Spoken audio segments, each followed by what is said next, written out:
Bem-vindos a mais um audiobook. Não esquece de deixar o like e se inscrever no canal para não perder os próximos conteúdos.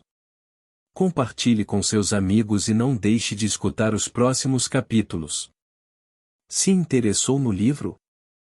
O link para comprá-lo está na descrição do vídeo. Faça da leitura um hábito em sua vida. Capítulo 11 E aprendendo com a adversidade. Do fracasso, em algum momento, é um benefício para o homem? Sim. Na verdade, aprender com a adversidade é o terceiro dos 7 princípios. Mas poucas pessoas sabem que cada adversidade traz consigo a semente de uma vantagem equivalente. Menos pessoas ainda sabem a diferença entre derrota temporária e fracasso. Se esse conceito fosse de conhecimento geral, eu seria privado de uma das minhas armas mais poderosas, que uso para controlar os seres humanos. Mas entendi que você disse que o fracasso é um dos seus grandes aliados. Tive a impressão, baseado na sua confissão, de que o fracasso faz com que as pessoas percam a ambição e parem de tentar, aí então você as possui sem nenhum tipo de dificuldade ou oposição por parte delas. Esse é justamente o ponto. Assumo o poder sobre elas justamente no momento em que elas desistem de tentar. Se elas soubessem a diferença entre derrota temporária e fracasso, elas não desistiriam quando encontrassem adversidades na vida. Se soubessem que cada forma de derrota, e todos os fracassos, trazem consigo a semente de uma nova oportunidade, elas se manteriam lutando e acabariam por vencer. O sucesso normalmente está a um passo muito curto além do ponto em que se desiste de lutar. E isso é tudo o que se pode aprender da adversidade, derrota e fracasso? Não, esse é o mínimo que alguém pode aprender. Detesto dizer isso, mas o fracasso normalmente serve como uma bênção disfarçada, porque ele quebra o padrão do ritmo hipnótico e faz com que a mente se liberte para um novo começo. E agora estamos chegando a algum lugar.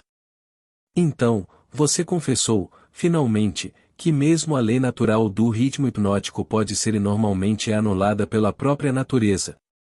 Isso está correto? Não, essa não é a forma correta e exata de abordar esse assunto. A natureza nunca anula nenhuma de suas leis naturais. A natureza nunca tira a liberdade de pensamento de um ser humano através da lei do ritmo hipnótico. O indivíduo abdica de sua liberdade pelo abuso dessa lei. Se um homem pulasse de uma árvore e fosse morto pelo abrupto impacto de seu corpo com a terra, através da lei da gravidade, você não diria que a natureza o assassinou, diria? Você diria que o homem negligenciou no ato de relacionar-se apropriadamente com a lei da gravidade. Estou começando a entender. A lei do ritmo hipnótico é tanto capaz de ser utilizada pelo lado negativo quanto pelo positivo.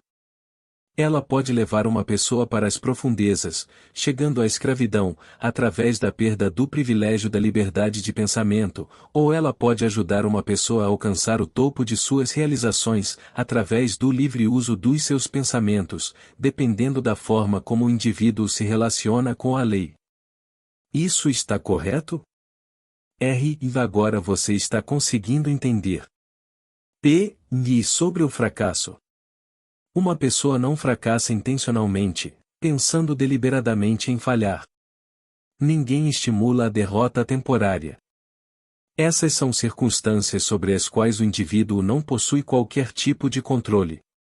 Como, então, pode-se dizer que a natureza não tira a liberdade de pensamento quando na verdade o fracasso destrói a ambição, a força de vontade e autoconfiança essencial para se fazer um novo começo? O fracasso é uma circunstância feita pelo homem. Ele nunca é real, até que seja aceito pelo homem como algo permanente. Colocando-se de outra forma, o fracasso é um estado de espírito, por isso é algo que um indivíduo pode controlar até o momento em que ele se nega a exercitar esse privilégio. A natureza não força as pessoas a fracassarem. Mas a natureza impõe a sua lei do ritmo hipnótico sobre todas as mentes, e através dessa lei ela mantém permanentemente todos os pensamentos que dominam essas mentes. Em outras palavras, pensamentos de fracasso são tomados pela lei do ritmo hipnótico e feitos permanentes, se o indivíduo aceita tais circunstâncias como sendo um fracasso permanente. Essa mesma lei, de forma inexorável, também assume e faz com que se tornem permanentes os pensamentos de sucesso. E qual o papel, então, que possui o fracasso em ajudar um indivíduo a quebrar o padrão do ritmo hipnótico após essa lei estar impregnada na mente dessa pessoa? E o fracasso traz consigo um clímax, no qual uma pessoa tem o privilégio de limpar a sua mente do medo e fazer um novo começo, seguindo outra direção. O fracasso prova conclusivamente que algo está errado com os objetivos e planos da pessoa, através dos quais os mesmos objetivos e planos são perseguidos. O fracasso é o ponto final do hábito que a pessoa tem seguido, e, quando o mesmo é alcançado, ele força a pessoa a deixar esse caminho e seguir por outro, fazendo com que ela crie um novo ritmo para a sua vida. Mas o fracasso faz mais do que isso, ele dá ao indivíduo uma oportunidade para testar a si mesmo, onde pode aprender o quanto de força de vontade ele possui. O fracasso também força as pessoas a aprenderem muitas verdades que elas nunca descobririam sem ele. O fracasso normalmente leva o indivíduo a entender a força da autodisciplina, sem a qual ninguém poderia voltar atrás após ter sido vítima do ritmo hipnótico. Estude as vidas de todas as pessoas que atingiram resultados fantásticos, em qualquer ramo de atividade, e observe que o seu sucesso é, em geral, diretamente proporcional às experiências de derrota e fracasso que ele vivenciou antes de ser bem-sucedido. E isso é tudo o que você tem a dizer sobre as vantagens do fracasso? E não, eu recém comecei.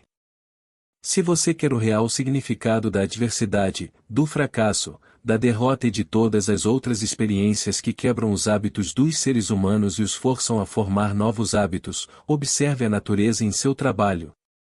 A natureza usa a doença para quebrar o ritmo físico do corpo, quando a relação entre as células e os órgãos torna-se imprópria. Ela usa crises econômicas para quebrar o ritmo do pensamento em massa, quando um grande número de pessoas relaciona-se impropriamente e através de negócios, atividades sociais e políticas. E ela usa o fracasso para quebrar o ritmo do pensamento negativo, quando um indivíduo relaciona-se impropriamente consigo mesmo e com sua própria mente. Observe cuidadosamente e você verá que, em todos os lugares da natureza, sempre há uma lei natural que fornece uma eterna mudança para toda a matéria, toda a energia e todo o poder do pensamento. A única coisa permanente em todos os universos é a mudança. A mudança eterna e inexorável é aquela através da qual cada átomo da matéria e cada unidade de energia possui a oportunidade de relacionar-se apropriadamente com outras unidades de matéria e energia, e cada ser humano tem a oportunidade e o privilégio de relacionar-se apropriadamente com todos os outros seres humanos, independente de quantos erros ele cometa, ou quantas vezes e de que maneiras ele possa ser derrotado. Quando o fracasso em massa toma conta de uma nação, tal como a crise econômica mundial de 1929, essa circunstância está em perfeita harmonia com os planos da natureza de quebrar os hábitos dos homens, e por sua vez, fazer florescer novas oportunidades. E o que você está dizendo me intriga muito. Pelo que estou entendendo, o ritmo hipnótico tem algo a ver com a forma com que as pessoas se relacionam umas com as outras. E essa coisa evasiva e abstrata chamada caráter nada mais é do que uma manifestação da lei do ritmo hipnótico. Por isso, quando se fala do caráter de alguém, seria mais apropriado dizer-se que os seus hábitos de pensamento foram cristalizados em uma personalidade positiva ou negativa, através da lei do ritmo hipnótico. Uma pessoa é boa ou ruim devido à fusão dos seus pensamentos com as suas ações, através dessa lei. Uma pessoa é presa pela pobreza ou abençoada com a abundância devido às suas aspirações, planos e desejos, ou à falta deles, que por sua vez são feitos permanentes e reais pelo ritmo hipnótico. E isso é tudo o que você tem a dizer a respeito da conexão entre o ritmo hipnótico e as relações humanas. E não, eu apenas comecei. Lembre-se de que, enquanto estou falando, estou mencionando a influência do ritmo hipnótico em conexão com todas as relações humanas. As pessoas que são bem-sucedidas nos negócios o são inteiramente devido à forma como se relacionam com os seus sócios e com todos os outros no seu círculo de negócios. Profissionais que são bem-sucedidos o são prioritariamente devido à forma com que eles se relacionam com os seus clientes. É muito mais importante para o advogado conhecer as pessoas e conhecer as leis da natureza do que conhecer propriamente a lei jurídica. E o médico acaba sendo um fracasso antes mesmo de começar, a menos que ele conheça como relacionar-se com os seus pacientes e como estabelecer a fé destes nele mesmo. Um casamento fracassa ou é bem-sucedido inteiramente devido à maneira com que os participantes relacionam-se um com o outro. Um relacionamento apropriado no casamento começa inicialmente com um motivo para casar-se. A maioria dos casamentos não traz felicidade para o casal, porque ambos não entendem, e nem fazem questão de entender, a lei do ritmo hipnótico, através de sua ação em que cada palavra que eles dirigem um ao outro, cada ato que eles fazem e cada motivo que os leva a lidar um com o outro faz parte de uma rede que pode trazer-lhes controvérsias e miséria ou dar-lhes asas para a liberdade, através da qual ambos conseguem sobrevoar todas as formas de infelicidade. Cada nova amizade que ocorre entre as pessoas pode acabar em uma amizade verdadeira, e então em uma harmonia espiritual e algumas vezes chamada amor, ou planta uma semente de suspeita e dúvida, que acaba evoluindo e crescendo para uma rebelião aberta, de acordo com a forma com que os participantes nessa amizade relacionam-se uns com os outros. O ritmo hipnótico simplesmente pega as motivações dominantes, as aspirações, os objetivos e os sentimentos dessas mentes em contato, e os transforma de alguma forma em fé ou medo, amor ou ódio. Após o padrão ter tomado forma, o que ocorre com o tempo, ele é imposto sobre essas mentes que estão em contato e torna-se parte delas. Nessa forma silenciosa, a natureza faz com que sejam permanentes os fatores dominantes de cada ser humano. Em cada relacionamento humano, as motivações e as ações vis desses indivíduos que estão em contato são coordenadas e consolidadas em uma forma definida e costuradas neste tão importante traço humano conhecido como caráter. Da mesma maneira, as motivações e as ações boas, virtuosas, são consolidadas e impostas sobre o indivíduo. Você pode ver que, por isso, não são somente as ações de uma pessoa, mas também os pensamentos dela, que determinam a natureza de todas as relações humanas. E você está entrando em águas profundas. Vamos manter nossa conversa perto da costa, onde posso segui-lo sem ter medo de afundar. Vá em frente e conte-me como os relacionamentos humanos realmente funcionam em um mundo tão cheio de problemas tal como temos hoje. E esse é um pensamento feliz. Mas deixe-me ter certeza de que você está entendendo os princípios que estou revelando, antes que eu tente mostrar a você como aplicá-los nos princípios da vida. Desejo ter certeza de que você entende a lei do ritmo hipnótico e que ela é algo que não se pode controlar, influenciar ou escapar. Mas todo mundo pode relacionar-se com essa lei de forma a beneficiar-se da forma inexorável como ela trabalha.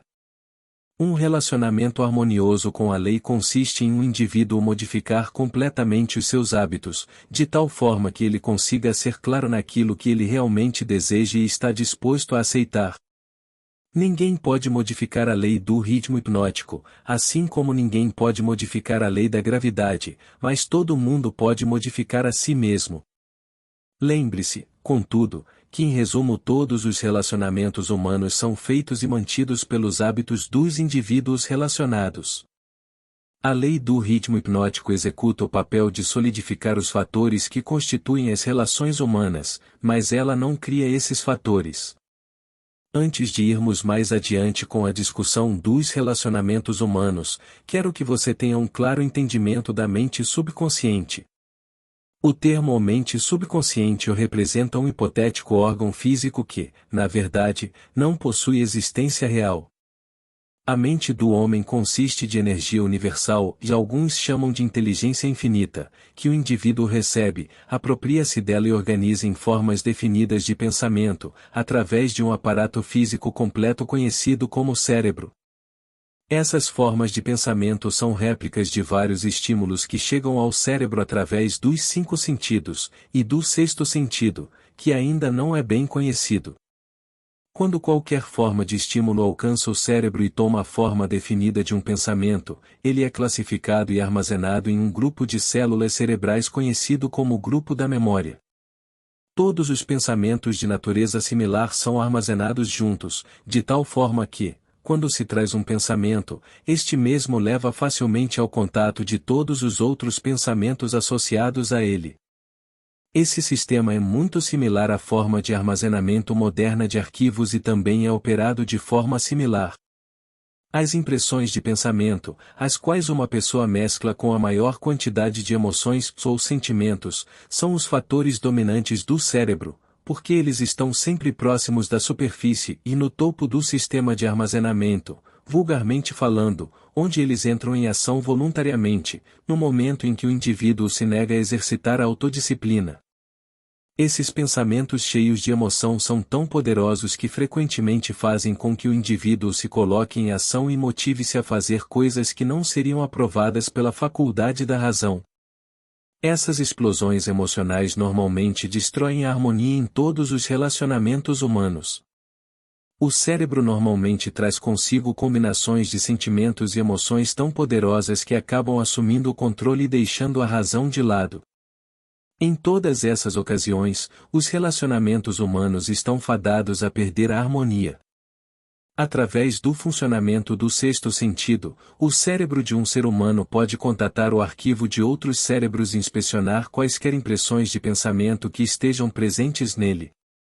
A condição pela qual uma pessoa consegue contatar e inspecionar o arquivo do cérebro de outra pessoa é geralmente conhecida como harmonia, mas você pode entender melhor o que isso quer dizer se eu disser que cérebros que estão sintonizados pelas mesmas vibrações de pensamento podem facilmente e rapidamente exercitar o privilégio de entrar e inspecionar os arquivos de pensamentos uns dos outros. Além de receber pensamentos organizados de arquivos de outros cérebros através do sexto sentido, uma pessoa pode, através desse mesmo órgão físico, contatar e receber informações da fonte central, conhecida como inteligência infinita. Todas as informações que chegam ao cérebro de uma pessoa através do sexto sentido provêm de fontes que não são facilmente rastreadas e isoladas, por isso esse tipo de informação acredita-se vem geralmente da mente subconsciente da pessoa. O sexto sentido é o órgão do cérebro através do qual se recebem todas as informações, todo o conhecimento, todas as impressões de pensamento que não vêm através de um ou de todos os 5 sentidos. Agora que você compreende como a mente funciona, entenderá mais facilmente como e por que as pessoas acabam gerando tristeza e desarmonia através de relacionamentos humanos impróprios. Você também entenderá como os relacionamentos humanos podem ser idealizados para angariar riquezas na sua mais alta forma, riquezas materiais, mentais e espirituais. Além disso, você compreenderá que nunca pode haver felicidade exceto através do entendimento e da aplicação dos princípios corretos das relações humanas. Entenderá também que nenhum indivíduo é uma entidade em si mesma, e que só se pode conseguir uma mente plena pela harmonia de objetivos e ações entre duas ou mais mentes. Entenderá por que cada ser humano deveria, por sua própria escolha, tornar-se o guardião do seu irmão, tanto de fato como em teoria. E o que você diz pode ser verdade, mas ainda insisto que você tem me levado para as profundezas do pensamento. Vamos voltar para a superfície, onde eu possa nadar em águas familiares. Nadaremos nas águas profundas após eu aprender a nadar com maestria. Começamos discutindo o assunto de como lucrar com a adversidade, mas me parece que perdemos o foco desse assunto. E fizemos um desvio, mas não nos alienamos. O diabo nunca se aliena. O desvio era necessário para que você se preparasse para entender a parte mais importante de toda esta entrevista. Agora estamos prontos para voltar à discussão sobre a diversidade. Visto que a maior parte das adversidades ocorre devido a relações impróprias entre as pessoas, me parece importante que você entenda como as pessoas podem relacionar-se apropriadamente. Naturalmente, levanta-se a questão de o que é uma relação apropriada entre as pessoas. A resposta é que um relacionamento apropriado é aquele que traz a todos que estão ligados a ele ou afetados por ele alguma forma de benefício. E o que então é um relacionamento impróprio? E qualquer relacionamento entre pessoas que cause dano ou traga qualquer forma de miséria ou infelicidade para qualquer um dos envolvidos. E como podem relacionamentos impróprios ser corrigidos? E pela mudança da mente da pessoa que está causando o relacionamento impróprio ou pela mudança das pessoas envolvidas no relacionamento. Algumas mentes harmonizam-se naturalmente, enquanto outras colidem da mesma forma. Relacionamentos humanos bem-sucedidos, e que são feitos para durar como tal, devem ser formados de mentes que naturalmente se harmonizam, além de terem interesses comuns como um meio de trazê-los para a harmonia. Quando você fala de líderes de negócio que são bem-sucedidos porque os sabem como escolher homens, você pode mais corretamente dizer que eles são bem-sucedidos porque sabem como associar mentes que se harmonizam naturalmente. Saber como escolher pessoas de forma bem-sucedida, para qualquer objetivo definido na vida, é uma habilidade desenvolvida para reconhecer os tipos de pessoas cujas mentes naturalmente se harmonizam. E, por favor, fique focado na adversidade. Se há possíveis benefícios a serem encontrados através da adversidade, nomeie-os. E a adversidade livra as pessoas da vaidade e do egocentrismo. Ela desencoraja o egoísmo, provando que nenhum indivíduo pode ser bem-sucedido sem a cooperação de outros. A adversidade força o indivíduo a testar a sua força mental, física e espiritual, portanto, ela traz o indivíduo face a face com suas fraquezas e dá a ele a oportunidade de transpô-las. A adversidade força uma pessoa a procurar caminhos e meios para fins definidos, através da meditação e do pensamento introspectivo.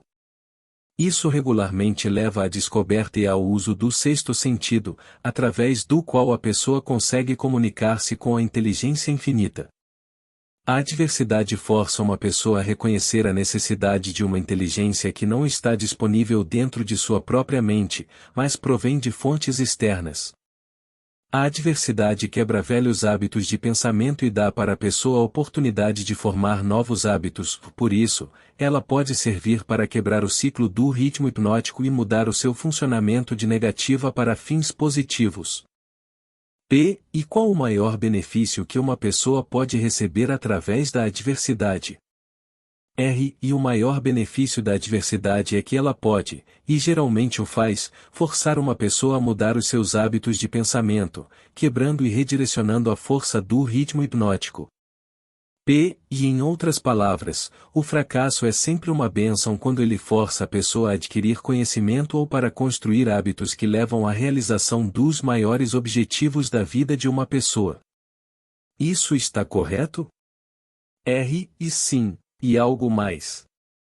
O fracasso é uma bênção quando ele força a pessoa a depender menos das forças materiais e mais das forças espirituais. Muitos seres humanos descobrem os seus outros eus ou as forças que operam através do poder do pensamento, somente após alguma catástrofe que os priva do livre e total uso dos seus corpos físicos. Quando um homem não consegue mais usar as suas mãos e os seus pés, ele geralmente começa a usar o seu cérebro, ou assim, colocar-se no caminho de descobrir o poder de sua própria mente. E quais benefícios são obtidos a partir da perda de coisas materiais e dinheiro, por exemplo?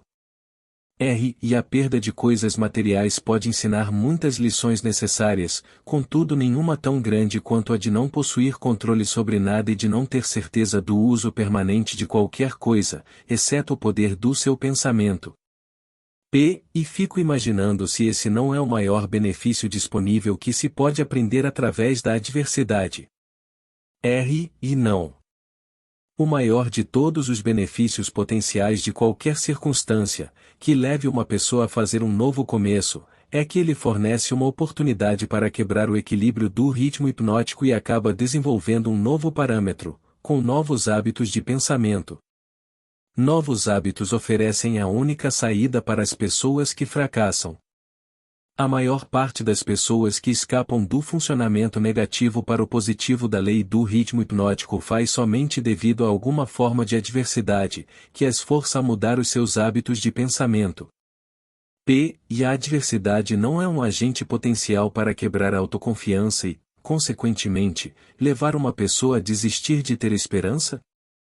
E ela tem esse efeito para todas aquelas pessoas cuja força de vontade é fraca, devido a longos hábitos estabelecidos de alienação. Ela possui o efeito oposto em todos aqueles que não foram enfraquecidos pela alienação.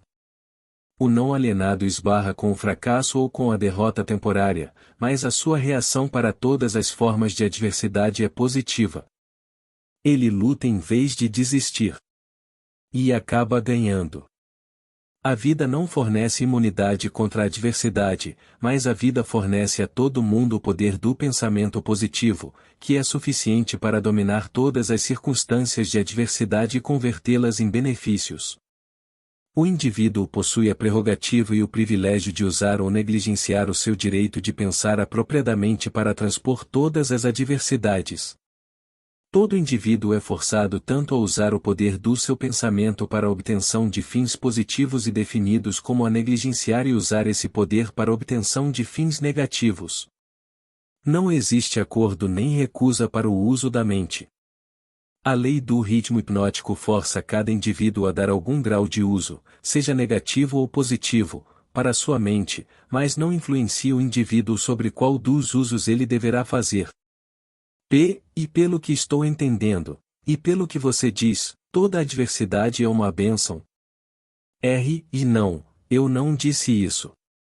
Eu disse que existe a semente de uma vantagem equivalente em cada adversidade. Não disse que existe uma flor desabrochada de vantagem, apenas a semente.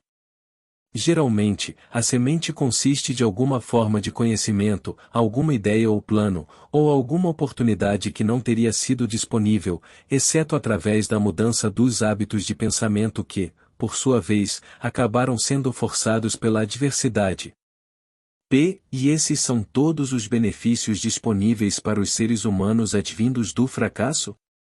E não. O fracasso é usado pela natureza como uma linguagem simples em que ela castiga as pessoas quando estas negam-se a se adaptar às suas leis.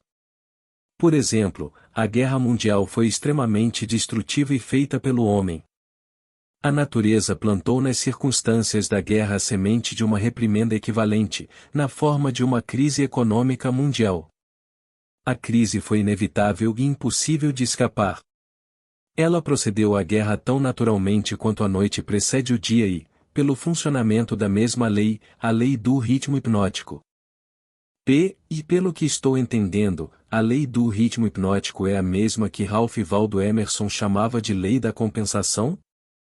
E a lei do ritmo hipnótico é a lei da compensação. É a força com a qual a natureza equilibra as forças negativas e positivas através de todos os universos, em todas as formas de energia, em todas as formas de matéria e em todos os relacionamentos humanos. E a lei do ritmo hipnótico opera rapidamente em todas as instâncias? Por exemplo, essa lei imediatamente abençoa uma pessoa com os benefícios da aplicação positiva dos pensamentos ou amaldiçoa com o resultado de pensamentos negativos?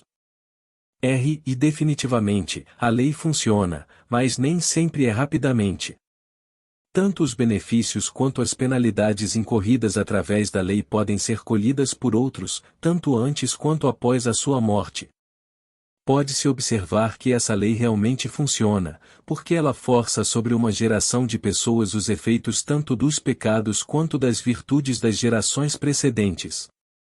No funcionamento de todas as leis da natureza, a quarta dimensão, o tempo, é um fator inexorável. A quantidade de tempo consumida pela natureza na relação dos efeitos para suas causas depende em cada momento das circunstâncias presentes.